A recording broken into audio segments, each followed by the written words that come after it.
तो बेटा ये थियरी हमारी कंप्लीट हो गई है। इसकी थोड़े से जो प्रॉब्लम बचे हैं इनको ख़त्म करेंगे और फिर अगले टॉपिक पे बढ़ेंगे। तो यूनिट एंड डायमेंशन के कुछ प्रॉब्लम बचे हैं क्लास नोट्स मॉड्यूल के, उनको फिनिश करेंगे।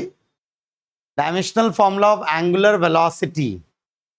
अब एंगुलर वेलोसिटी होती क्या है, मोस्ट प्रोबेबली आपने सुना नहीं होगा अभी तक, बट वेलोसिटी तो जानते हैं।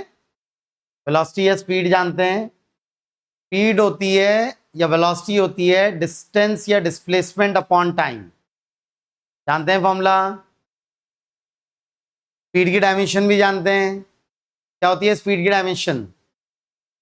LT minus 1। बट बात यहां होनी है एंगुलर वेलोसिटी की। Omega angular velocity, omega symbol से हम रिप्रेजेंट करते हैं इसको, बहुत बार आगे आएगा हमारी पढ़ाई में। तो omega angular velocity is angle covered upon time. Angle covered upon time.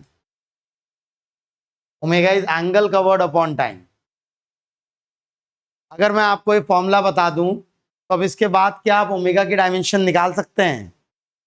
Omega की डायमेंशन अब इसके बाद निकाल सकते हैं क्या? ओमेगा की डायमेंशन विल बी एंगल की डायमेंशन अपॉन टाइम की डायमेंशन। क्या हो गई बेटा? एंगल की डायमेंशन क्या होती है? It is dimension less.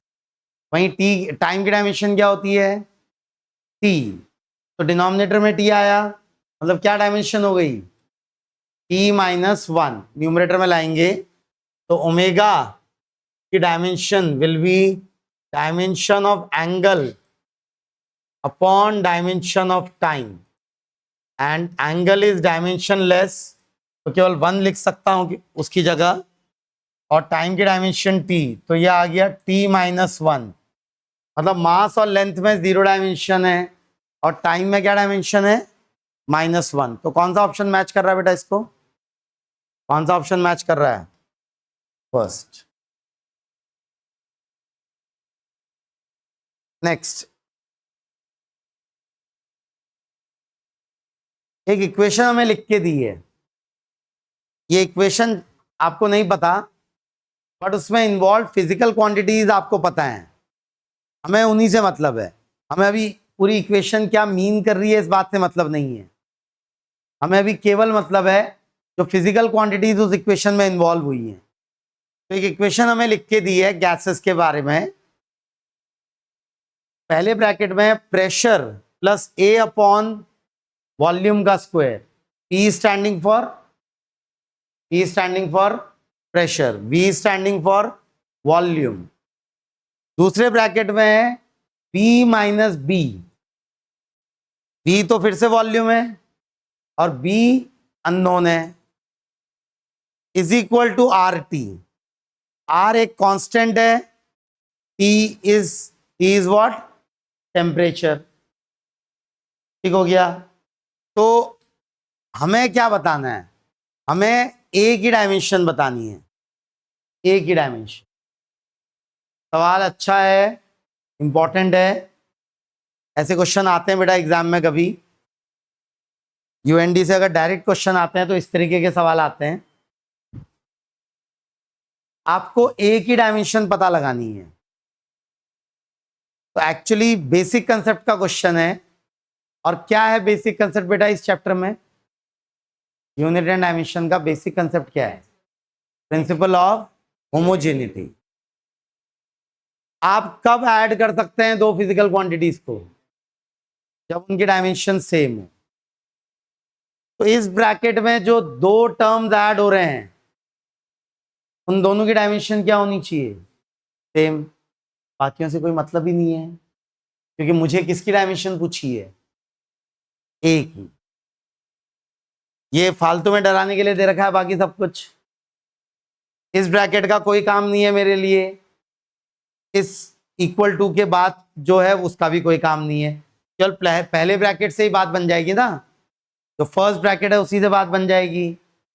तो dimension of P should be equal to what?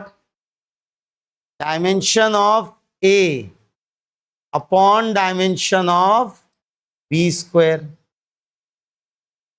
Dimension of P should be equal to dimension of A upon dimension of V square. P standing for pressure, V standing for volume. क्या हमको volume की dimension आती है अकेले? आती है?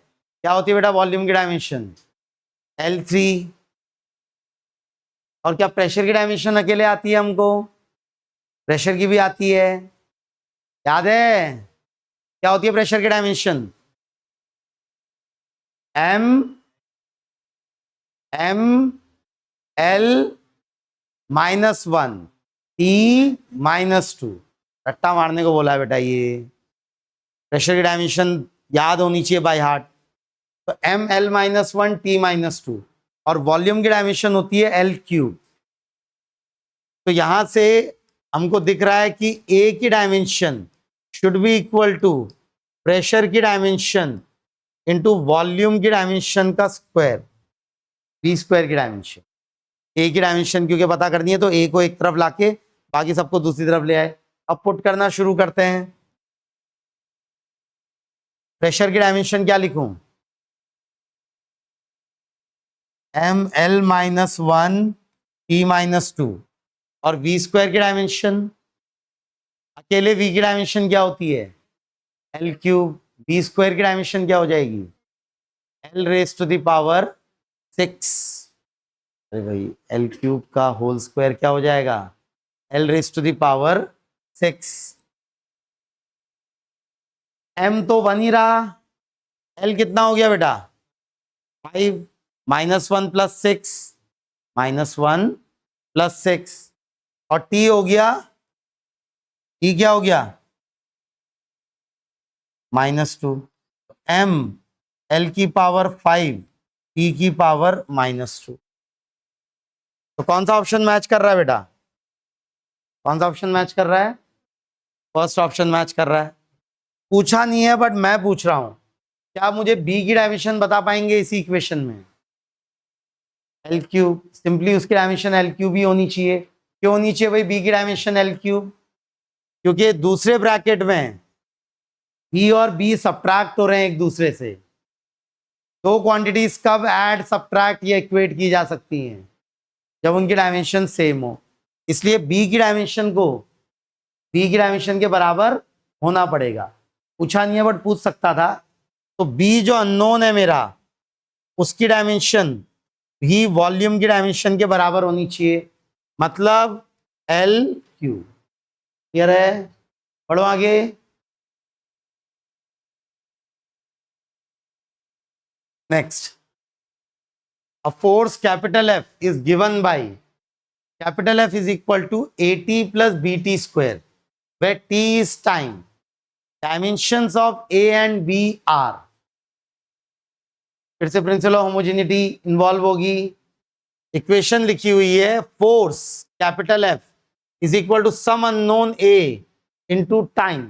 Time पता है हमको, टाइम की dimension, plus some unknown B into T का स्क्वायर. A और B यहां अननोन है, फोर्स और टाइम की डायमेंशन तो आती है हमको. तो क्या जल्दी से आप A और B की डायमेंशन बता सकते हैं बेटा? A और B की डायमेंशन बता सकते हैं क्या?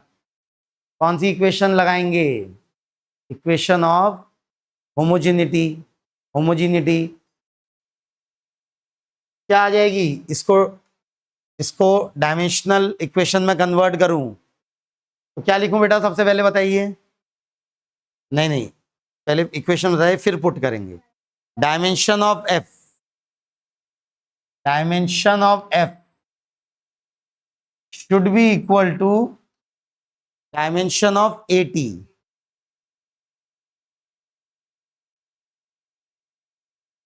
अब यहां प्लस करूं क्या?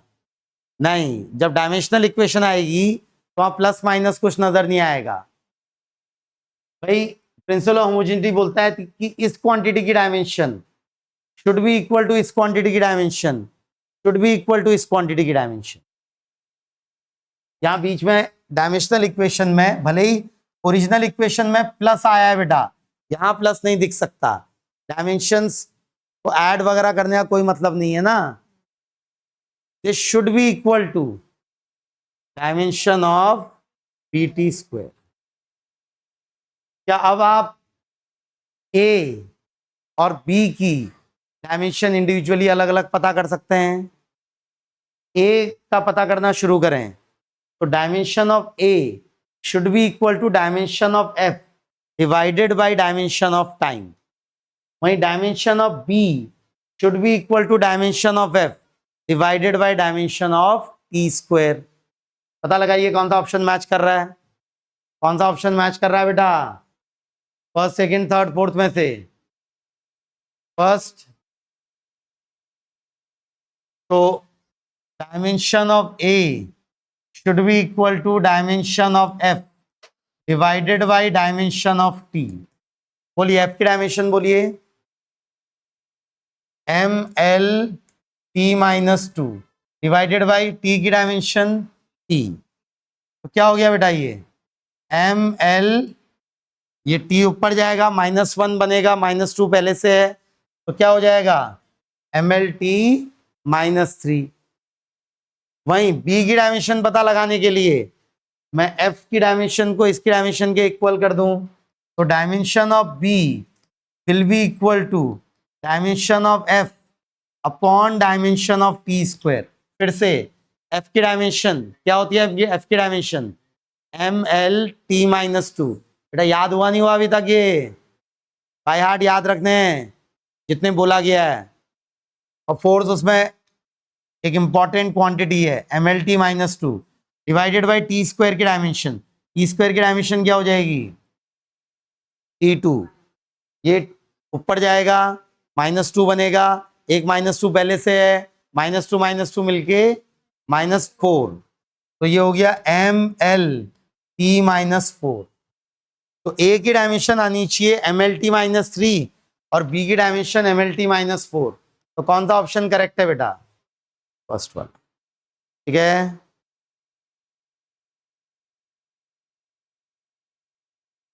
ये थोड़ा बढ़िया सवाल है अगला वाला, थोड़ा ध्यान से करेंगे। इसमें हो सकता है कोई फिजिकल क्वांटिटी की डायमेंशन आपको ना पता हो, होता है ऐसा बहुत बार यूएनडी के सवालों में, क्योंकि अभी तक हमने फिजिक्स पढ़ी नहीं है ना पूरी, तो जो फिजिकल क्वांटिटीज अभी तक आपने देखी नहीं है, जिनके बारे में जानते नहीं है, तो हो सकता है आपको उनकी डायमेंशन ना पता हो। उसके लिए अपेंडिक्स वगैरह दी हुई है, उसमें सारी फिजिकल क्वांटिटीज जो हमारी पढ़ाई में इन्वॉल्व होती हैं उनकी डायमेंशन मेंशन्ड है वहाँ पे। तो अगर आप यूएनडी के सवालों में फिलहाल कहीं पर अटकते हैं तो आप वो अपेंडिक्स को रिफर कर सकते हैं। अपेंडिक्स में ढूंढिए जिस फिजिकल क्वांटिटी की बात हो रही है, जो अननोन है आपको फिलहाल और जिसकी ज़रूरत है आपको क्वेश्चन सॉल्व करने के लिए। जैसे इस सवाल को करते हैं, फॉर्मूला दिया हुआ है capital E is equal to capital G raise to the power P, H raise to the power Q, C raise to the power R. बेटा ये आया हुआ सवाल है एग्जाम में, ये आया हुआ सवाल है, आते हैं ऐसे सवाल। Capital E standing for what, energy. उसने बोला है इफ द एनर्जी, तो कैपिटल ई की डायमेंशन पता है आपको, पता है, बोलिए कैपिटल ई की डायमेंशन बोलिए, ml2। याद नहीं किया अभी तक डायमेंशन, अब याद करेंगे।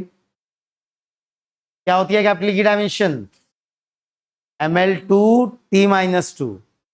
Capital G is standing for gravitational constant, निकाली थी हमने, याद नहीं है तो फिर से निकालिए। किस फॉर्मूले की मदद से निकाल सकते हैं हम कैपिटल जी की डायमेंशन, नाम क्या है उस फॉर्मूले का, अरे न्यूटन लॉ ऑफ ग्रेविटेशन है उस फॉर्मूले का नाम। फॉर्मूले का नाम क्या है, Newton law of gravitation. Equation क्या है फॉर्मूले की, gravitational force is equal to capital G m1 m2 by R square. याद है, उसकी मदद से कैपिटल जी की डायमेंशन पता कर सकता हूं मैं, बल्कि निकाली भी थी पिछले लेक्चर्स में, निकाली है। तो कैपिटल ई की डायमेंशन पता है, it is ml2 T minus to. Capital जी की डायमेंशन की जरूरत पड़ेगी मुझे, क्योंकि अननोन है मेरे पी क्यू और आर, ये तीनों अननोन पता करते हैं मुझे। तो मुझे इन चारों फिजिकल क्वांटिटीज की डायमेंशन पता होनी चाहिए। उसमें से ई की तो पता है मुझे, ई की डायमेंशन क्या है, ml2 t minus to. Capital जी की बताएगा कोई बेटा मुझे, m minus one L3 t minus to. याद नहीं, याद नहीं है तो निकालिए, फिर से निकालिए। कैसे? By using the formula F is equal to, देखा हुआ फॉर्मूला है, 8th 9th 10th में भी देखा होगा ना कहीं। नाम क्या है इस फॉर्मूले का, Newton's law of gravitation. Capital F is standing for force, m1 is standing for mass, m2 is standing for mass, r is standing for distance। Capital G केवल अननोन है, बाकी सारी क्वांटिटीज की डायमेंशन नोन है। तो capital G की dimension अगर मैं निकालना चाहता हूं, it will be dimension of force into dimension of r का स्क्वायर डिवाइडेड बाई m1 की dimension and divided by m2 की डायमेंशन। तो कैपिटल F की डायमेंशन होती है mlt minus two into L square R square की dimension upon m1 की dimension m, m2 की डायमेंशन भी m। तो क्या आ गई बेटा m की डायमेंशन माइनस वन, m में माइनस वन, l में क्या 3 और t में क्या माइनस टू। तो कैपिटल G की डायमेंशन हमें पता है m minus one L cube t minus to. अगला है स्मॉल h। अब इसकी डायमेंशन शायद आपको ना पता हो, क्योंकि ये अभी तक आपने शायद फॉर्मूला कभी देखा ना हो जिसमें स्मॉल h, जिसका नाम प्लैंक्स कांस्टेंट है, वो इन्वॉल्व होता हो। अभी तक शायद ना देखा हो आपने, बट बाद में कभी देखेंगे, हम बिल्कुल देखेंगे। फॉर्मूला मैं बता रहा हूं आपको जिसमें h इन्वॉल्व होता है, और फिर आप मुझे h की डायमेंशन बताएंगे। फॉर्मूला है E is equal to H nu, E is equal to H nu. कितने लोगों ने फॉर्मूला देखा है इससे पहले कभी? नाम क्या है इस फॉर्मूले का?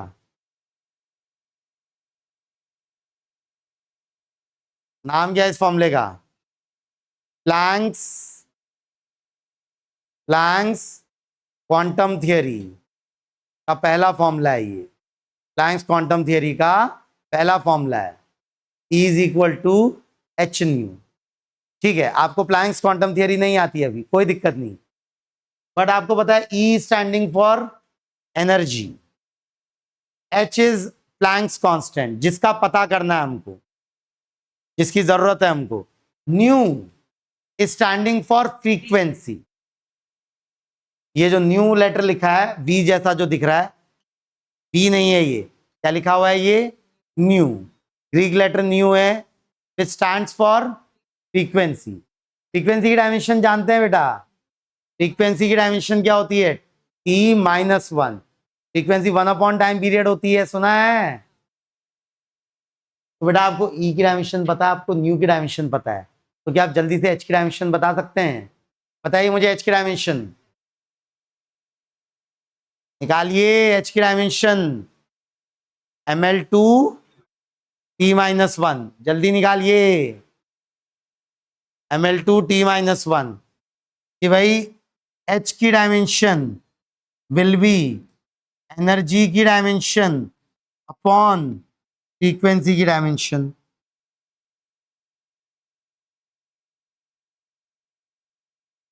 पुट करिए ना, व्हाट इज एनर्जी की dimension, ml, what is energy की dimension ml2 t minus two divided by frequency की डायमेंशन। व्हाट इज फ्रीक्वेंसी की डायमेंशन, t माइनस वन।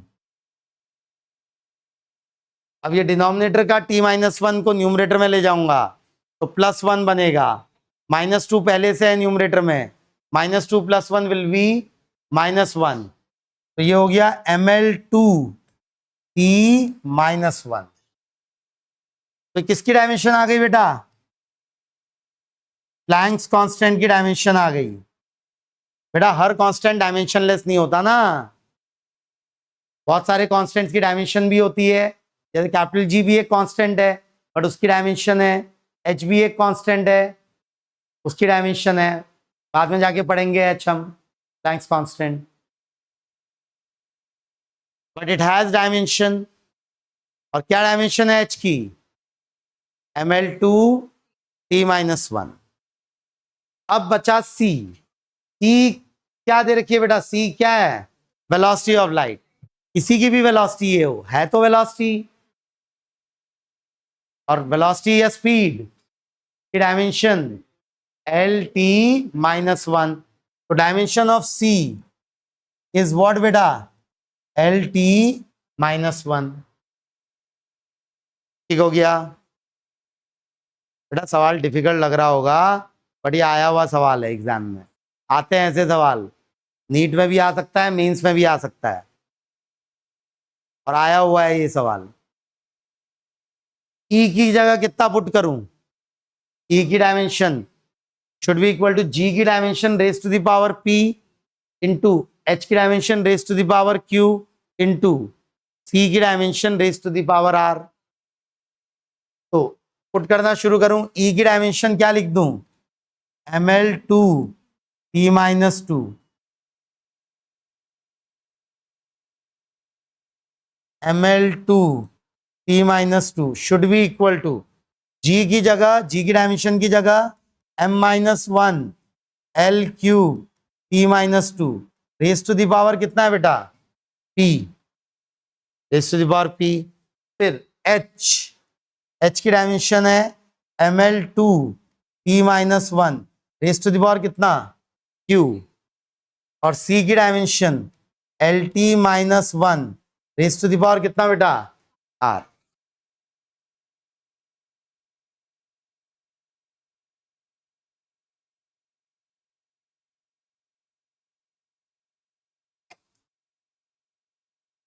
अब अरेंज करेंगे, इक्वेशंस बनाएंगे। भाई एलएचएस में जो मास की डायमेंशन है आरएचएस में मास की डायमेंशन के बराबर होनी चाहिए। एलएचएस में जो लेंथ की डायमेंशन है आरएचएस में लेंथ की डायमेंशन के बराबर होनी चाहिए। और एलएचएस में जो टाइम की डायमेंशन है वो आरएचएस की टाइम की डायमेंशन के बराबर होनी चाहिए। बनाना शुरू करें बेटा इक्वेशन। पहले मास की डायमेंशन, एलएचएस में कितना? 1। आरएचएस में कितनी है मास की dimension? -p + q। R involve नहीं है, तो 1 is equal to -p + q। पहली इक्वेशन आ गई। अगला लेंथ की डायमेंशंस को इक्वेट करिए। एलएचएस में क्या है लेंथ की dimension? 2 equal to 3p + 2p + r, 3p + 2q + r। और आखिरी इक्वेशन टाइम की डायमेंशन एलएचएस में है -2 should be equal to -2p - q - r। तो बेटा 3 लीनियर इक्वेशन बन गई हमारे सामने और 3 ही अननोन्स भी हमारे पास। सोल्यूशन निकाले जा सकते हैं, पी क्यू आर की वैल्यू निकाली जा सकती है। बताइए क्या क्या वैल्यू आ रही है? सॉल्व करिए linear equation in 3 variables. Simple सी इक्वेशंस हैं, क्वाड्रेटिक भी नहीं है, केवल लीनियर है बेटा। तो सबसे पहले आर को गायब कर देता हूं क्योंकि पहली इक्वेशन में केवल पी और क्यू है, दूसरी में पी क्यू आर और पी क्यू आर है। तो क्या करूं? सबसे पहले दूसरी और तीसरी को ऐड करके आर को गायब कर देता हूं। तो क्या बन गई बेटा ये दोनों को ऐड करके? एलएचएस में 2 - 2 0 equal to P plus Q. आया? और पहली इक्वेशन मेरे पास है कि 1 is equal to -p + q। क्या अब इन दोनों इक्वेशन से p और q की वैल्यू निकाली जा सकती है? अब ये लीनियर इक्वेशन इन 2 वेरिएबल्स बन गए। तो पुट कर देता हूं यहाँ Q की जगह क्या पुट करना चाहिए मुझे, माइनस पी।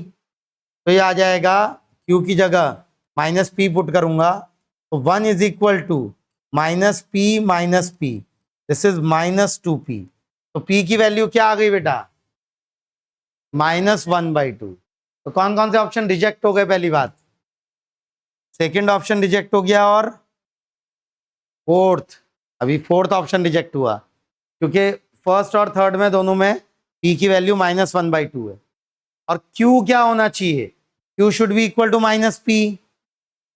तो भाई p अगर -1/2 है तो q को क्या होना चाहिए, +1/2। ये तो दोनों में ही +1/2 है, ठीक हो गया। अब बचा r पता करने के लिए इन दोनों में से किसी भी एक इक्वेशन में p और q की वैल्यू पुट कर दीजिए बेटा, r मिल जाएगा आपको। क्या वैल्यू आ रही है r की बताइए, +5/2। पुट करिए अपने हाथों से, पुट करिए अपने हाथों से, दोनों में से किसी में भी, सेकंड या थर्ड किसी में भी पुट करिए बेटा। तो इक्वेशन आ गई, सेकंड में पुट कर रहा हूं, 2 is equal to 3 times p है -1/2 प्लस 2 टाइम्स q है +1/2 प्लस r। अरेंज कर दूं अब, r को एक तरफ रख के बाकी सबको दूसरी तरफ, 2 plus 3/2 -1 should be equal to r। क्या आ गया, 1 प्लस 3/2। सिंपल सी कैलकुलेशन है बेटा, क्या आ गई r की वैल्यू, 5/2। तो कौन सा ऑप्शन सही है, फर्स्ट या थर्ड, फर्स्ट ऑप्शन सही है। फर्स्ट में 5/2 दिखा रखी है, थर्ड में क्या दिखा रखी थी, r की डायमेंशन 3/2, r की वैल्यू 3/2 दिखा रखी थी, बट r की वैल्यू इज 5/2। क्वेश्चन थोड़ा टाइम टेकिंग है ये वाला, लेकिन आते हैं बेटा ऐसे सवाल एग्जाम में, बिल्कुल आते हैं। और जरूरी नहीं है एग्जैक्टली यही सवाल आए, कोई और फिजिकल क्वांटिटीज इन्वॉल्व करके पूछ सकता है, बट आपको उन फिजिकल क्वांटिटीज की डायमेंशंस पता होनी पड़ेंगी। उसके लिए आपको जितनी बताई गई है रट्टा मारने के लिए उतनी तो याद रखनी है, और बाकी हम फॉर्मूलों से निकाल लेंगे। कुछ फॉर्मूले अभी आते हैं आपको, कुछ हम बाद में सीखते रहेंगे आगे बढ़ते बढ़ते। नेक्स्ट सिंपल क्वेश्चन है, अभी जो किया उनसे आसान सवाल है दोनों। बताइए, थ्योरेटिकल क्वेश्चन है पहला वाला, if dimension of A and B are different then which of the following operation is valid. A और बी की अलग अलग डायमेंशन है, तो इनमें से कौन सा ऑपरेशन वैलिड है और कौन सा इनवैलिड है। इनवैलिड मतलब वो हम कर ही नहीं सकते। तो क्या आप ए और बी को ऐड कर सकते हैं, नहीं। कब ऐड कर सकते हैं दो फिजिकल क्वांटिटीज को, जब उनकी डायमेंशन सेम हो, तभी और तभी ऐड कर सकते हैं। तो ये गलत है, ये वैलिड नहीं है। और कौन सा वैलिड नहीं है, ये भी वैलिड नहीं है। क्यों वैलिड नहीं है भाई, ये सब्ट्रैक्ट भी नहीं कर सकते अलग डायमेंशन की फिजिकल क्वांटिटीज को। डिवाइड कर सकते हैं, नहीं कर सकते हैं, कर सकते हैं अलग अलग डायमेंशन की फिजिकल क्वांटिटी को। ये वाला सही है या गलत है, सही है या गलत है। ये मत सोचिए कि वो आ गया आंसर, इसलिए मल्टीपल करेक्ट भी हो सकता है कभी सवाल। अब दिक्कत क्या है, ई की पावर में ए अपॉन बी है। अगर ए अपॉन बी अलग से होता अपने आप अकेले तो वो अलाउड है, लेकिन एक्सपोनेंशियल फंक्शन की पावर हमेशा क्या होनी चाहिए, डायमेंशन लेस। याद है प्रिंसिपल होमोजेनिटी का सेकंड पार्ट, क्या है प्रिंसिपल होमोजेनिटी का second part, input and outputs of inverse trigo functions, exponential functions and logarithmic functions should be dimension less. और ये एक्सपोनेंशियल फंक्शन है, ई कोई नंबर है उसकी पावर रेज की गई है, ई एक्चुअली यूलर्स कांस्टेंट है, नेपियर्स कांस्टेंट या यूलर नंबर बोलते हैं उसे, जो भी है कांस्टेंट है, उसकी पावर रेज्ड है -a/b। तो पावर में जो भी क्वांटिटी होगी वो क्या होनी चाहिए, डायमेंशनलेस। तो क्या a/b डायमेंशनलेस हो सकता है, नहीं, क्यों नहीं हो सकता, क्योंकि उसने दिया है सवाल में a और b की डायमेंशंस अलग अलग हैं, तो दोनों की डायमेंशंस को डिवाइड करेंगे तो डायमेंशनलेस नहीं आने वाला, कुछ ना कुछ बचेगा ना। इसलिए सेकंड भी गलत है, क्योंकि this should B dimensionless, which is not, वो डायमेंशनलेस है ही नहीं। कब हो सकता था a/b डायमेंशनलेस, अगर a और b दोनों की डायमेंशन सेम होती, तब हो सकता था a/b डायमेंशनलेस।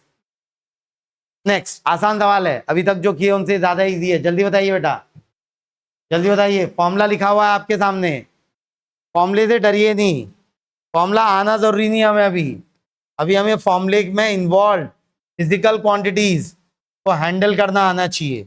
ये फॉर्मूला लिखा हुआ है बेटा, इसमें से v पता है हमको, t भी पता है। v स्टैंडिंग फॉर व्हाट बेटा, वेलोसिटी आती है हमको, v की dimension. t standing for time, उसकी डायमेंशन भी आती है। मुझे a b c तीनों की डायमेंशन पता लगानी है। सबसे पहले आपकी नजर किसकी डायमेंशन पे जानी चाहिए, c। सबसे पहले आपकी नजर जानी चाहिए c पर। क्यों जानी चाहिए भाई c पर, क्योंकि ऐड हो रहा है वो t के साथ। कब दो क्वांटिटीज को ऐड किया जा सकता है, जब उनकी डायमेंशन सेम हो। तो c की डायमेंशन क्या हो गई बेटा, t। तो सबसे पहले यहां से पता चलेगा आपको कि dimension of c is equal to t। तो कौन कौन से ऑप्शन रिजेक्ट हो गए, वैसे सारे ही हो गए, केवल एक बचा, यहीं से सॉल्व हो गया अगर देखें तो, और किसी को देखने की भी जरूरत नहीं है, ऑब्जेक्टिव सवाल अगर है तो। कौन कौन से ऑप्शन रिजेक्ट हो गए, सेकेंड रिजेक्ट हो गया क्योंकि वहां LT² बोला है c की डायमेंशन को। थर्ड भी रिजेक्ट हो गया क्योंकि वहां l बोला है, और T² भी रिजेक्ट हो गया। बचा केवल कौन सा, फिर भी हम निकालेंगे अलग से, फिर भी हम निकालेंगे अलग से। आंसर तो आ गया। अब मुझे बताइए ए की डायमेंशन के लिए, ए की डायमेंशन निकालनी है, तो इस इक्वेशन की डायमेंशनल इक्वेशन क्या है बेटा, बोलना शुरू करिए। इस इक्वेशन की dimensional equation, dimension of B should be equal to dimension of AT should be equal to dimension of B upon T plus C। और बेटा dimension of T plus C is not dimension of T plus dimension of C, it is only dimension of T। T को C के साथ add किया जा रहा है, T time है तो C भी टाइम होना चाहिए, और टाइम प्लस टाइम भी क्या मिलेगा हमें, टाइम ही मिलेगा। तो इसलिए this should be equal to dimension of B upon dimension of T। क्या आप जल्दी से A की डायमेंशन बता सकते हैं बेटा, A की dimension will be equal to B की डायमेंशन अपॉन टाइम की डायमेंशन। तो A की डायमेंशन हो गई B की डायमेंशन अपॉन टाइम की डायमेंशन। बोलिए V की डायमेंशन बोलिए, LT-1 अपॉन टाइम की डायमेंशन या ले T। तो क्या आ गई बेटा A की डायमेंशन, LT-2, ये 1 ऊपर गया -1 बना, तो ये हो गया LT-2। बचा कौन, B। तो B की डायमेंशन के लिए ये B की dimension should be equal to B की डायमेंशन अपॉन T की डायमेंशन। तो dimension of B will be equal to dimension of V into dimension of T। What is dimension of V? LT-1। What is dimension of T? T। तो क्या हो गया बेटा इसकी dimension, हाँ भाई समझ में आई ये बात। आंसर तो आ चुका था हमारा, बट हमें निकालना आना चाहिए बाकियों का भी, क्योंकि एक एक का अलग भी पूछ सकता था वो। पढ़ो, खत्म हो गया ना सवाल।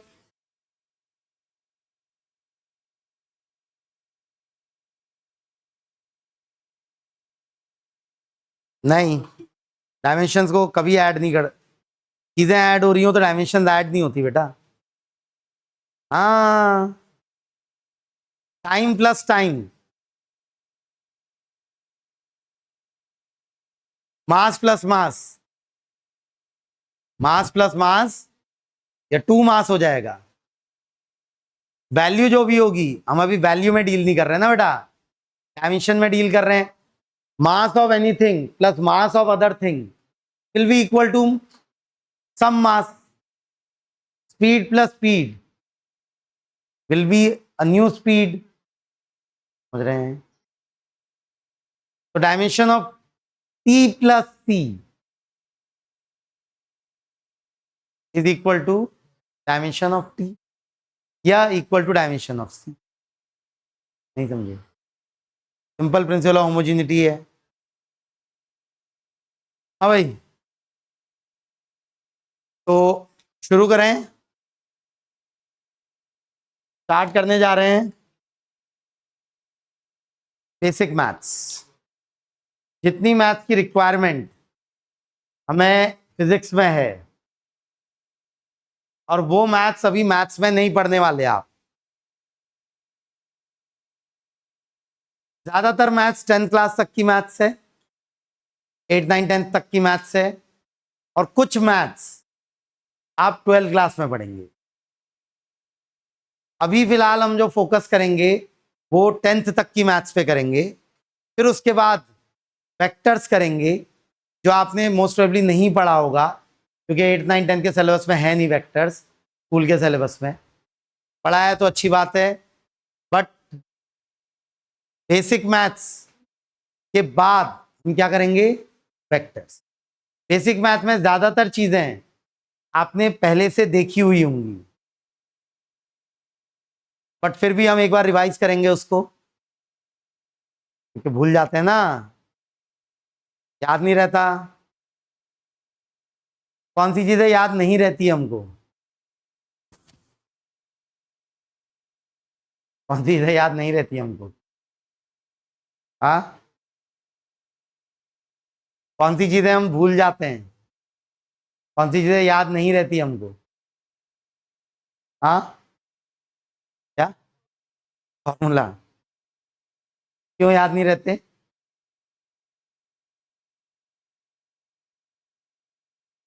हमें हमें वो चीजें याद नहीं रहती जिनको हम इंपॉर्टेंट नहीं समझते, वो चीजें हम भूल जाते हैं ना।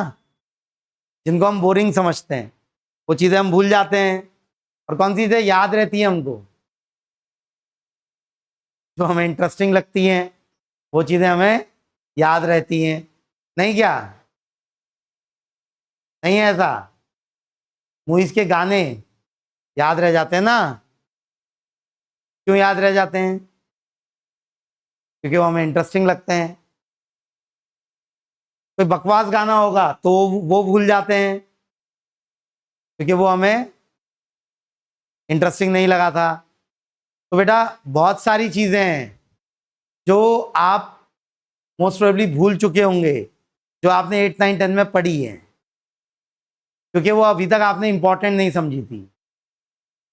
लेकिन अब उन चीज़ों का थोड़ा रिवाइज करेंगे, खासकर जो मैथ्स पढ़ी है आपने 8 9 10 में, और जो हमें यूज होने वाली है यहाँ फिजिक्स में, उनका रिवीजन करेंगे बेसिक मैथ्स के। ज़्यादा मुश्किल नहीं है, आसान चीज़ें हैं मेजॉरिटी। बट इसके बाद जो टॉपिक हम करने वाले हैं वो नया फ्रेश टॉपिक होगा, विच विल बी वेक्टर्स।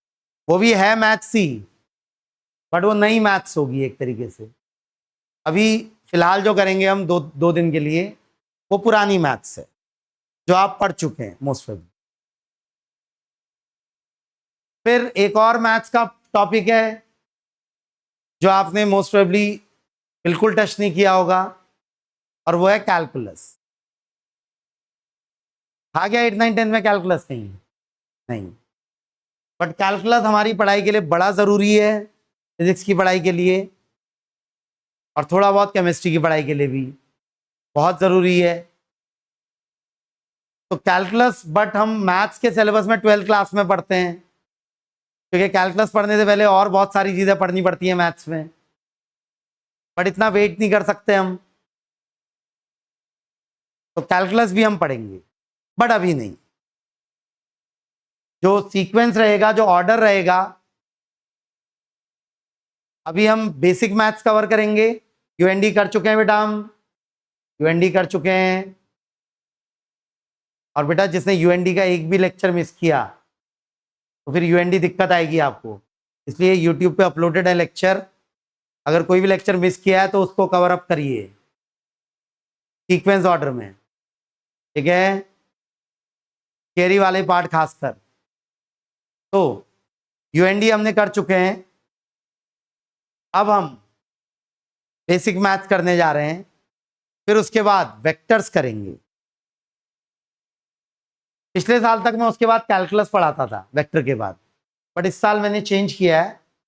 इस साल मैं कैलकुलस नहीं पढ़ाऊंगा, पहले हम वेक्टर का एप्लीकेशन वाला चैप्टर करेंगे फिजिक्स का।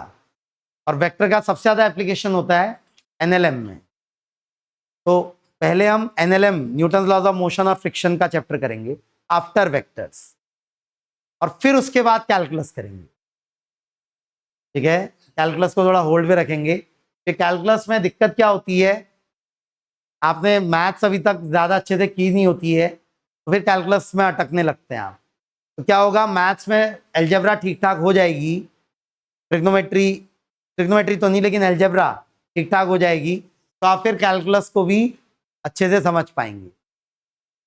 इसलिए मैथ्स में थोड़ा अलजेब्रा हो जाए उसके बाद हम कैलकुलस करेंगे। तो अभी सीक्वेंस जो चलने वाला है, बेसिक मैथ्स में ज्योमेट्री, बेसिक ट्रिग्नोमेट्री हम करेंगे, basic geometry, basic trigonometry, basic algebra 10th class तक की। फिर हम वेक्टर्स करेंगे, फिर उसके बाद अगला चैप्टर क्या करने वाले हैं हम, NLM, Newton laws of motion, वो करेंगे हम।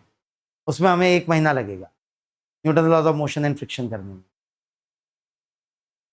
तो उसके बाद हम कैलकुलस करेंगे, ठीक है। तो हम कोशिश करेंगे छुट्टियों से पहले पहले एनएलएम फ्रिक्शन खत्म हो जाए, ताकि छुट्टियों के बाद हम कैलकुलस स्टार्ट कर सकें, ठीक है। आज क्या तारीख है, 10 तारीख है। 16 मई तक क्लास लगनी है, 16 मई तक क्लास लगनी है। तो 10 अप्रैल से 16 मई के बीच में हम कितना सिलेबस कवर करेंगे, एनएलएम तक, ताकि आप छुट्टियों में भी जाएं तो एनएलएम की प्रॉब्लम्स कर सकें। नई टाइप की प्रॉब्लम्स होंगी, अभी तक आपने वैसी फिजिक्स नहीं की होगी। 8, 9, 10th में जो एनएलएम पढ़ा आपने बहुत ही बेसिक लेवल पे था, बेटर लेवल पे पढ़ना पड़ेगा हमको। तो आप छुट्टियों पे जाएंगे तो आपके पास कुछ करने के लिए होगा, और छुट्टियों में क्या करना होगा आपको, NLM, Newton laws of motion. और वो इतना ज़्यादा इंपॉर्टेंट चैप्टर है, इतना फंडामेंटल और इम्पॉर्टेंट है कि आगे जाके हर जगह फिजिक्स में वो यूज होगा। इसलिए उस पर टाइम डिवोट करेंगे आप तो आगे की पढ़ाई के लिए अच्छा रहेगा आपके लिए। तो शुरू करेंगे बेटा बेसिक मैथ्स। मेनली 3 चीजें करनी है हमें बेसिक मैथ्स में, geometry, trigonometry and algebra. High level पे नहीं, बेसिक लेवल पे, जितने से हमारा काम चल जाए। हाई लेवल पे मैथ्स में करेंगे ये सारी चीजें, हाई लेवल पे कहाँ होंगी, मैथ्स में होंगी। वहां पर ज्योमेट्री भी हाई लेवल पे होगी, अलजेब्रा भी और हायर लेवल पे होगी, और ट्रिग्नोमेट्री तो और ज़्यादा हायर लेवल पे होगी। बट फिलहाल जितने से हमारा काम चल जाए उतना ही करेंगे फिलहाल। तो शुरू करेंगे ज्योमेट्री से। तो ज्योमेट्री में हम अलग अलग फिगर्स, जो ज्योमेट्रिक फिगर्स हमें अपने आसपास दिखाई देते हैं, उनको स्टडी करते हैं। तो पहले बात करते हैं 2D फिगर्स की। तो 2D फिगर्स जो कॉमनली अच्छे 2D फिगर्स जो हमें दिखाई देते हैं अपने आसपास, उसमें सबसे अच्छा है स्क्वायर। स्क्वायर बढ़िया सा सिमेट्रिक ज्योमेट्रिक फिगर होता है। तो क्या खासियत है स्क्वायर की, बताएंगे मुझे। पहली बात, square is the quadrilateral. Square is the quadrilateral. किस ज्योमेट्रिक फिगर को क्वाड्रिलेटरल बोला जाता है, क्वाड मतलब 4। किस ज्योमेट्रिक फिगर को क्वाड्रिलेटरल बोला जाता है बेटा, जिसके 4 साइड्स हैं। बहुत सारे ज्योमेट्रिक फिगर्स हो सकते हैं जिसके 4 साइड्स हों, जो 4 लाइनों से मिलके बना हो। बहुत सारे ज्योमेट्री फिगर हो सकते हैं ऐसे, उनमें से कुछ स्पेशल। पहला स्पेशल है, सबसे special, quadrilateral is square. These all are what, जो पहले पेज में आपको दिख रहे हैं ये, these all are what, quadrilaterals. ये क्वाड्रिलेटरल्स हैं। पहला स्पेशल क्वाड्रिलेटरल क्या है, स्क्वायर। अब जानते हैं बेटा स्क्वायर की खासियत, स्क्वायर की चारों साइड सेम लेंथ की होती हैं। पता है ये स्क्वायर के आजू बाजू की साइड्स के बीच का एंगल क्या होता है, 90 डिग्री। छोटी छोटी बातें करेंगे बेटा हम, बड़ी छोटी छोटी बातें मैटर करती हैं। स्क्वायर का एरिया कितना होता है, एरिया का फॉर्मूला बोलिए स्क्वायर का, A side length into side length, जिसे हम ए स्क्वायर लिखते हैं। स्क्वायर के डायगोनल्स कितने होते हैं, स्क्वायर के डायगोनल्स कितने होते हैं, दो डायगोनल्स होते हैं। डायगोनल्स किन्हें बोलते हैं समझते हैं बेटा, ये पिंक कलर से मैंने 2 डायगोनल्स दिखाए स्क्वायर के। प्लीज जल्दी से मुझे साइड लेंथ की टर्म्स में स्क्वायर के डायगोनल की लेंथ बता दीजिए। ऐसे नहीं बोलेंगे, a√2 बोलेंगे। सही तरीका क्या है बोलने का, a√2। √2 a नहीं बोलेंगे, ये √2 a जब बोलते हैं तो ऐसा लगता है रूट के अंदर 2 और a है। सही तरीका क्या है उसको बोलने का, a√2। लिखें कैसे भी, बोलेंगे क्या, √2 a नहीं बोलेंगे, आधा सुधारेंगे, क्या बोलेंगे, a√2। a√2 में रूल क्लियर होता है ना, a अलग से है, उसके बाद √2 है। और निकालते कैसे हैं ये चीज हम, पाइथागोरस थ्योरम। आता है सबको पाइथागोरस थ्योरम, प्रूव नहीं करने वाला मैं पाइथागोरस थ्योरम का, ठीक है। बहुत सारे प्रूफ हैं पाइथागोरस थ्योरम के, बट मैं कोई भी प्रूफ नहीं कराऊंगा। मोस्ट प्रोबेबली आपने किया होगा कभी ना कभी कोई ना कोई प्रूफ उसका 8, 9, 10 क्लास में। प्रूफ नहीं करवाऊंगा मैं, प्रूफ इंपॉर्टेंट नहीं है अभी पाइथागोरस थ्योरम का, एप्लीकेशन इंपॉर्टेंट है उसका। तो पाइथागोरस थ्योरम बोलता है कि एक राइट एंगल ट्रायंगल में हाइपोटेनस का square is equal to base का स्क्वायर प्लस परपेंडिकुलर का स्क्वायर। बहुत बहुत इंपॉर्टेंट थियरम, बहुत ज्यादा यूजफुल थियरम। तो इसी से मैं डायगोनल की लेंथ ये d निकाल सकता हूं। कोई एक राइट एंगल ट्रायंगल इमेजिन कर लीजिए, तो d का square will be equal to a का स्क्वायर प्लस a का स्क्वायर, मतलब 2a स्क्वायर। तो डायगोनल की लेंथ कितनी होगी बेटा, √2a स्क्वायर। √2a स्क्वायर को √2a नहीं लिखेंगे, क्या लिखेंगे, a√2। क्लैरिटी होनी चाहिए, ठीक हो गया। अगला क्वाड्रिलेटरल है rectangle. Rectangle is also a quadrilateral. Rectangle की खासियतें क्या होती हैं, अपोजिट साइड की लेंथ इक्वल होती है। हाँ, आजू बाजू की साइड्स के एंगल्स क्या होते हैं, 90 डिग्री। चारों एंगल्स 90 डिग्री होते हैं उसके। तो ये साइड लेंथ अगर a है तो ये साइड लेंथ b है। a के अपोजिट वाली साइड भी a लेंथ की होगी और b के अपोजिट वाली साइड भी b लेंथ की होगी। जल्दी से एरिया का फॉर्मूला बोल दीजिए बेटा मुझे, इसके एरिया का फॉर्मूला बोलिए, a इंटू बी ना, a इंटू बी। और जल्दी से डायगोनल की लेंथ का फॉर्मूला बोल दीजिए, डायगोनल, ये है डायगोनल की लेंथ, ये d diagonal, under root of a square plus b square. फिर से कहां से आया है, पाइथागोरस थ्योरम से। a base, b perpendicular, d hypotenuse. तो d का square should be equal to a का स्क्वायर प्लस b का स्क्वायर। तो this is root of a square plus b square, ठीक हो गया। अगला स्पेशल क्वाड्रिलेटरल कौन सा है, पैरेललोग्राम। एक्चुअली अगर आप ध्यान से सोचें तो square is a special type of rectangle, rectangle is a special type of parallelogram. क्या मैं बोल सकता हूं रेक्टेंगल इज अ पैरेललोग्राम, बोल सकता हूं नहीं बोल सकता हूं, रेक्टेंगल इज अ पैरेललोग्राम बोल सकता हूं। Every rectangle is a parallelogram, but every parallelogram is not a rectangle. Parallelogram में एडजेसेंट साइड के एंगल्स, वर्ड एडजेसेंट, एडजेसेंट का मतलब होता है आजू बाजू, एडजेसेंट साइड के एंगल्स 90 डिग्री होना जरूरी नहीं है। तो पैरेललोग्राम में ये वाली साइड लेंथ अगर ए है तो ये वाली भी ए होगी, लेकिन ये एंगल 90 होना या इस वाले एंगल का 90 होना जरूरी नहीं है। बट अपोजिट साइड्स क्या होनी चाहिए, equal and parallel, equal in length and parallel in direction. और ये वाली साइड लेंथ बी है तो ये वाली भी साइड लेंथ क्या होगी, बी, और आपस में क्या होंगी वो साइड्स, पैरेलल। हाँ भाई, जानते हैं ये? क्या आपको पैरेललोग्राम का एरिया का फॉर्मूला आता है?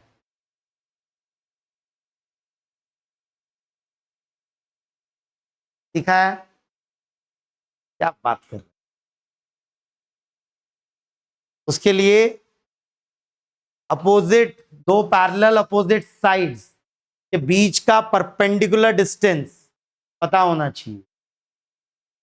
ये अगर h है, जो a और a साइड है उनके बीच का परपेंडिकुलर डिस्टेंस h है, तो क्या आप मुझे एरिया बता सकते हैं? What is base a and height is h? नहीं आता ये, सुना नहीं कभी? हाँ, area of parallelogram base into height. Area of triangle होता है half of base into height, और एरिया ऑफ पैरेललोग्राम क्या होता है, बेस इनटू हाइट। अगर आप ध्यान से देखें तो parallelogram is itself made up of two triangles, ये वाला ट्रायंगल और ये वाला ट्रायंगल, दिख रहा है क्या?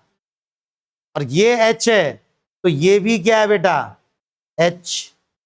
इसलिए एरिया ऑफ पैरेललोग्राम, इस एरिया का इस ट्रायंगल का एरिया प्लस इस ट्रायंगल का area, half of a into H plus half of a into H, क्या हो जाता है बेटा, area of triangle, sorry area of parallelogram, area will be equal to a into H.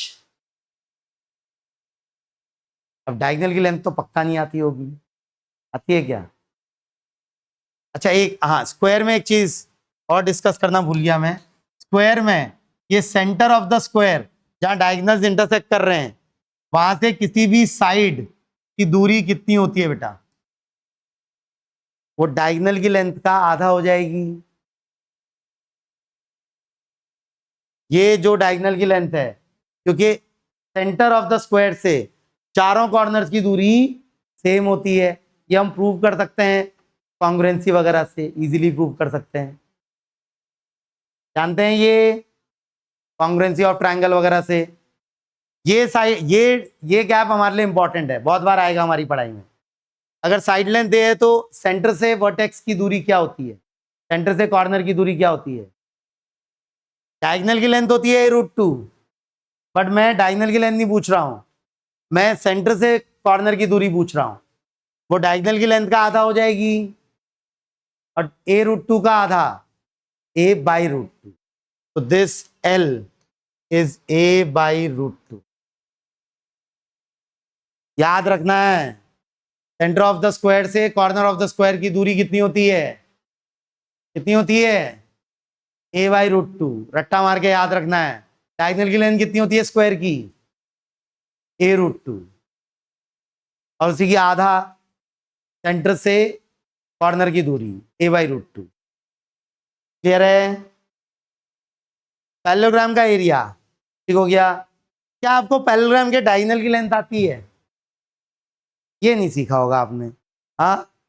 सीखा क्या कभी? नहीं सीखा, सीखेंगे हम, बट अभी नहीं। वेक्टर्स, जब वेक्टर्स पढ़ेंगे तब सीखेंगे, वहाँ पैरेललोग्राम हमारे लिए बहुत इंपॉर्टेंट होगा और पैरेललोग्राम की डायगोनल की लेंथ बहुत इंपॉर्टेंट होगी, वहाँ सीखेंगे, फॉर्मूला सीखेंगे। बट फिलहाल के लिए पैरेललोग्राम क्या होता है ये पता होना चाहिए। अगला है ट्रेपेजियम। ट्रेपेजियम जानते हैं बेटा?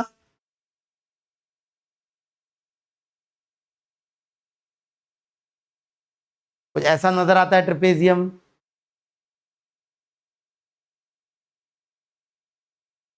parallelogram is a special type of trapezium. Square was a special type of rectangle. Rectangle is a special type of parallelogram. Parallelogram is a special type of trapezium. Trapezium में केवल दो sides एक दूसरे के parallel होंगी, बाकी दो side parallel हो भी सकती हैं, नहीं भी हो सकती। होगी, बाकी दो साइड भी पैरेलल हो गई तो वो क्या बोल दिया जाएगा फिर, पैरेललोग्राम। बट फिलहाल के लिए इस फिगर को क्या बोलेंगे हम, ट्रेपेजियम। कितने लोग जानते हैं बेटा ट्रेपेजियम के एरिया के बारे में? एरिया का फॉर्मूला इंपॉर्टेंट है, ट्रेपेजियम के एरिया का फॉर्मूला इंपॉर्टेंट है। अगर ये वाली साइड लेंथ ए है और उसी के पैरेलल साइड लेंथ बी है, बाकी दो नॉन पैरेलल साइड्स अलग, कुछ सी डी लेंथ की, ठीक है, और दोनों पैरेलल साइड्स के बीच की शॉर्टेस्ट डिस्टेंस जो कि परपेंडिकुलर डिस्टेंस भी होती है, वो अगर h है, तो क्या कोई बताएगा मुझे what is area, formula for area of a trapezium? Half of sum of the parallel sides into distance between them, into distance between them. तो इसका एरिया होता है half of sum of the parallel sides into distance between them. बेटा कोई proof नहीं करूंगा मैं इसका, ठीक है, आप करना चाहते हैं प्रूफ, मोस्ट प्रोबेबली कभी ना कभी 8, 9, 10 क्लास में इसका प्रूफ आपने देखा होगा। सिंपली मैं दो ट्रायंगल में डिवाइड करके इसका प्रूफ कर सकता हूँ, दो ट्रायंगल में डिवाइड करके देख सकते हैं आप, बल्कि बहुत सिंपल है। ये वाला डायगोनल कनेक्ट करिए, ये एक ट्रायंगल हुआ, ये दूसरा ट्रायंगल हुआ, इस ट्रायंगल का बेस ए है, हाइट h है, इस वाले ट्रायंगल की बेस b हो जाएगा, उसकी हाइट भी h ही होगी। तो half of a into H plus half of b into H, जो कि हो जाएगा half of a plus b एक ब्रैकेट में इंटू एच। तो what is area of trapezium बेटा? Half of sum of the parallel sides into distance between them. Clear है? इसके अलावा एक और जो यहां पर मिसिंग है, कोई बताएगा मुझे? स्पेशल क्वाड्रिलेटरल एक और, रोम्बस। नाम क्या उसका? Rhombus. What is rhombus? Rhombus is the special type of parallelogram. Rhombus भी एक पैरेललोग्राम ही होता है, बस उसके चारों साइड बराबर लेंथ के होते हैं, लेकिन उनके एडजेसेंट साइड के बीच का एंगल 90 डिग्री होना जरूरी नहीं है। Square rhombus is square rhombus, yes या no? Yes, square is a rhombus. Is rectangle a rhombus? No, rectangle is not a rhombus. Every rectangle is not a rhombus, but every square is a rhombus. Every rhombus is a parallelogram. Every parallelogram is a trapezium, and every trapezium is a quadrilateral. एक बड़ा set है quadrilateral, उसका एक part है trapezium, उसका सब part है parallelogram, उसका सब पार्ट है रोम्बस, उसका दूसरा सब पार्ट है रेक्टेंगल, और रोम्बस और रेक्टेंगल का एक तरीके से इंटरसेक्शन है स्क्वायर। स्क्वायर में रोम्बस की भी प्रॉपर्टीज हैं और रेक्टेंगल की भी प्रॉपर्टीज हैं, नहीं है? स्क्वायर में रोम्बस की क्या प्रॉपर्टी है? स्क्वायर में भी चारों साइड्स बराबर होती है, रोम्बस में भी चारों साइड बराबर होती हैं। स्क्वायर में रेक्टेंगल की क्या प्रॉपर्टीज है? एडजेसेंट साइड के बीच का एंगल 90 डिग्री होता है, वहां भी एडजेसेंट साइड के बीच का एंगल 90 डिग्री। तो थोड़ा थोड़ा इमेजिन कर पा रहे हैं बेटा? थोड़ा सेट्स की लैंग्वेज में समझाने की कोशिश कर रहा हूं आपको। एक सेट है रोम्बस और एक सेट है रेक्टेंगल, दोनों का इंटरसेक्शन है square.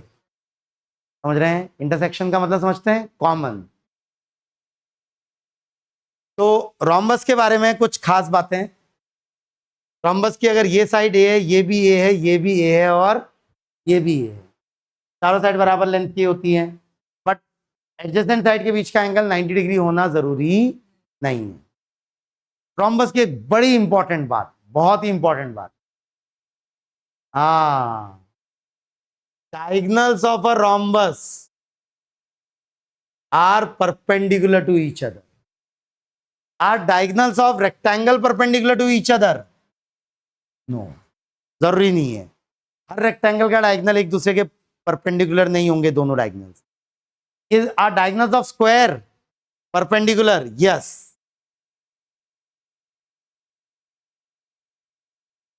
Are diagonals of rhombus perpendicular to each other? Yes. But is distance from center of rhombus to all adjacent corners are same?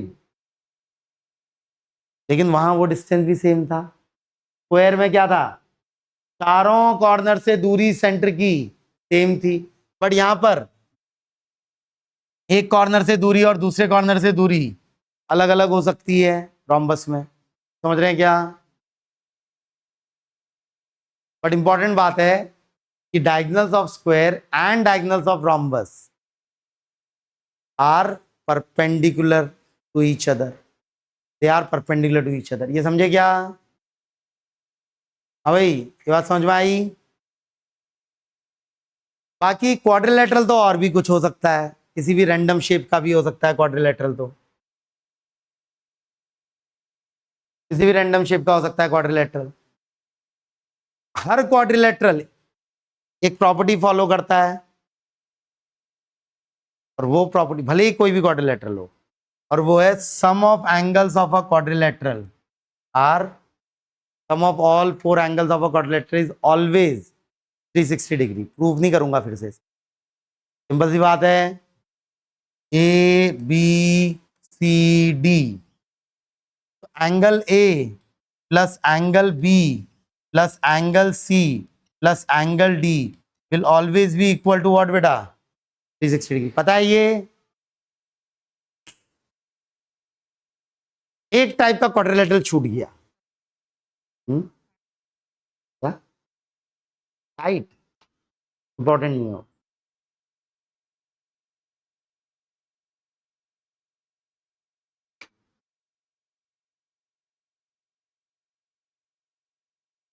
सुना है आपने, इसलिए पूछ रहा हूं. सुना है आपने 8th 9th 10th में, इसलिए पूछ रहा हूं. एक टाइप का क्वाड्रिलेटरल छूट गया, साइक्लिक क्वाड्रिलेटरल. कभी नहीं सुनाई आपने? हाँ, नहीं था 8th 9th 10th में कभी. किसे बोलते हैं साइक्लिक क्वाड्रिलेटरल? जो जिसके चारों कॉर्नर सेम एक सिंगल सर्कल पे लाई कर रहे हो, उस क्वाड्रिलेटरल को क्या बोलते हैं? Cyclic quadrilateral. सुना है? क्या हर क्वाड्रिलेटरल साइक्लिक होता है? नहीं, साइक्लिक क्वाड्रिलेटरल भी स्पेशल होते हैं. और क्या खासियत होती है साइक्लिक क्वाड्रिलेटरल्स के एंगल्स की? अपोजिट एंगल्स का सम क्या होना चाहिए हमेशा? 180 डिग्री. जैसे ये अगर मैं एक क्वाड्रिलेटरल बनाऊं, ये ना ट्रेपेजियम है, ना स्क्वायर है, ना रेक्टेंगल है, ना पैरेललोग्राम है, बट ये कैसा क्वाड्रिलेटरल है? साइक्लिक. तो ये वाला एंगल और इसके अपोजिट एंगल का सम पक्का क्या होगा? प्रूफ किया होगा कभी सर्कल में? या नहीं किया कभी? प्रूफ नहीं करा रहा मैं अभी,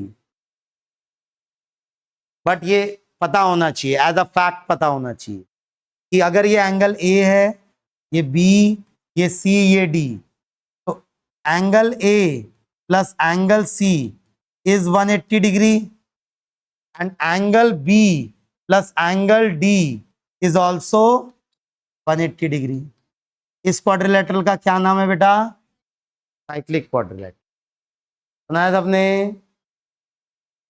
तो ये तो बात हुई क्वाड्रिलेटरल्स की, जो हमें ज्योमेट्री में यूज होंगे.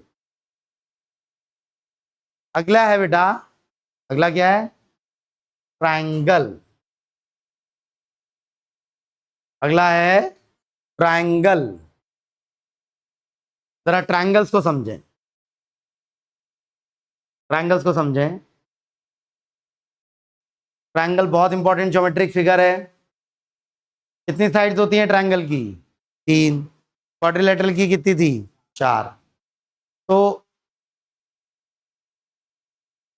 ये एक स्पेशल टाइप का ट्रायंगल है, ये दूसरे स्पेशल टाइप का ट्रायंगल है, ये एक तीसरे स्पेशल टाइप का ट्रायंगल है, और ये जनरल ट्रायंगल है। नाम जानते हैं इनके?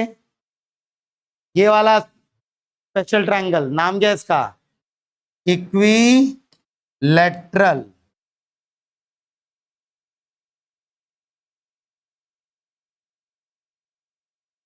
इक्विलैटरल ट्रायंगल स्पेशल है। ट्रायंगल क्या खासियत होती है इसकी? सबसे स्पेशल ट्रायंगल है, सारे ट्रायंगल्स में सबसे स्पेशल है।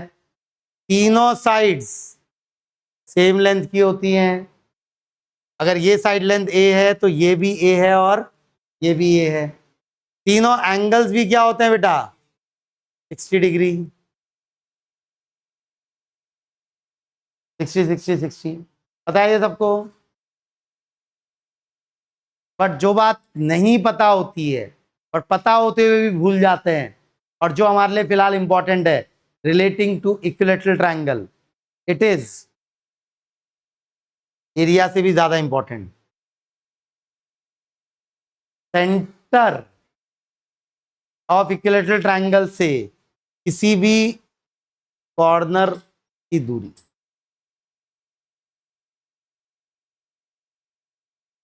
तीनों कॉर्नर से बराबर दूरी होती है।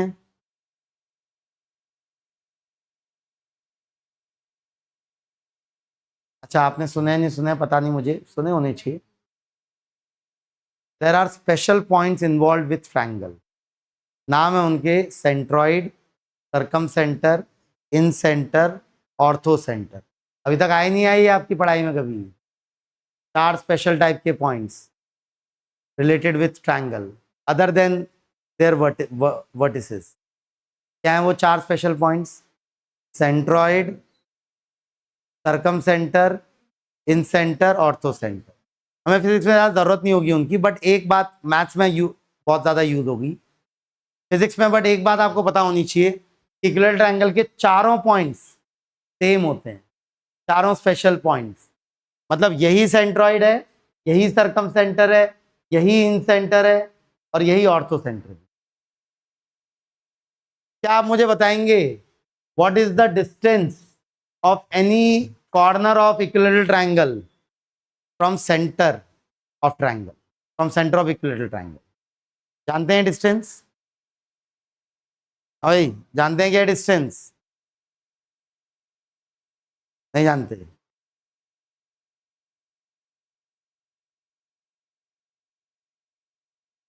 हाँ भाई। हम्म। नहीं पढ़ा कभी? बट अब हमें पढ़ना है, तो इसका डेरिवेशन भी करेंगे, बट अगली क्लास में, कल की क्लास।